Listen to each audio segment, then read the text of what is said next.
अस्सलाम वालेकुम भाई। वालेकुम अस्सलाम। भाई हजूर ये फरमा दें कि खुद शनासी का क्या मतलब है और खुद शनासी क्या है।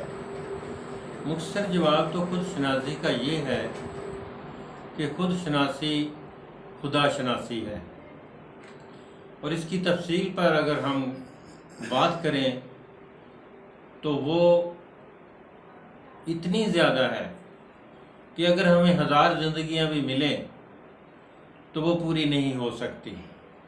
लेकिन इसमें हैरान होने वाली बात नहीं है।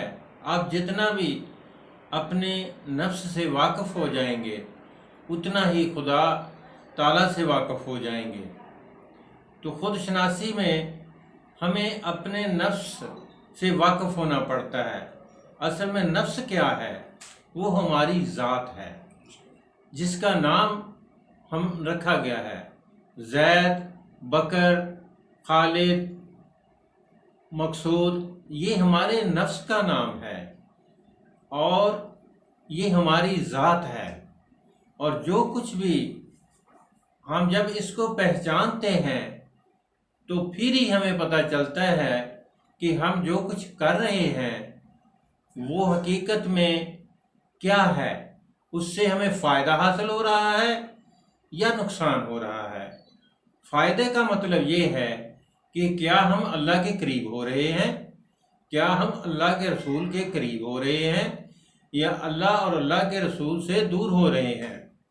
अगर इबादत से ही अल्लाह का कुर्ब हासिल होना होता तो फिर अल्लाह ताला ये ना फरमाते कि जो नमाज इंसान को बुराइयों से नहीं रोकती या उसके अंदर पॉजिटिव कुव्वत को ऑन नहीं करती तो वो नमाज जो है वो उसके मुंह पर मार दी जाती है।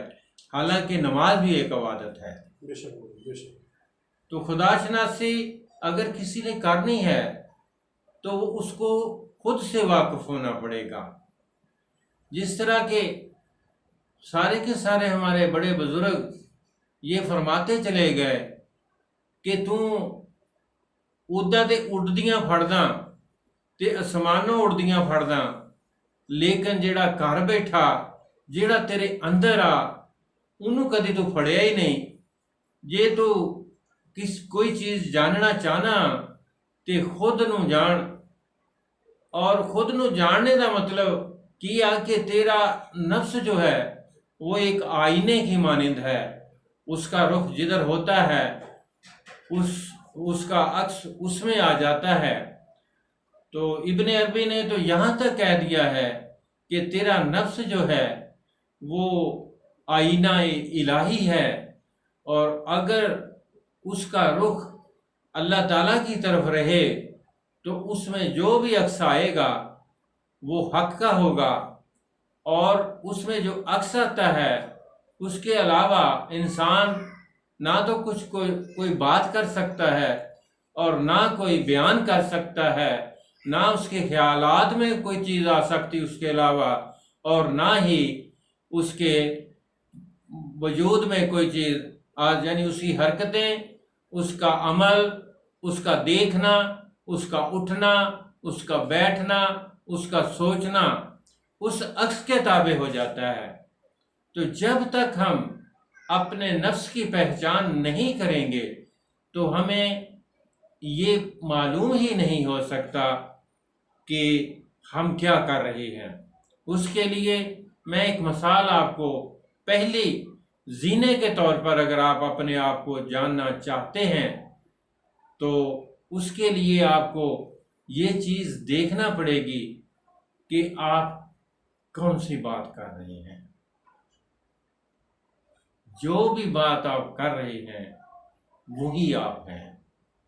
अगर आप अच्छी बात कर रहे हैं तो आप अच्छे हैं, अगर आप बुरी बात कर रहे हैं तो आप बुरे हैं, अगर अच्छी बात सुन रहे हैं तो आप अच्छे हैं, अगर बुरी बात सुन रहे हैं तो आप बुरे हैं।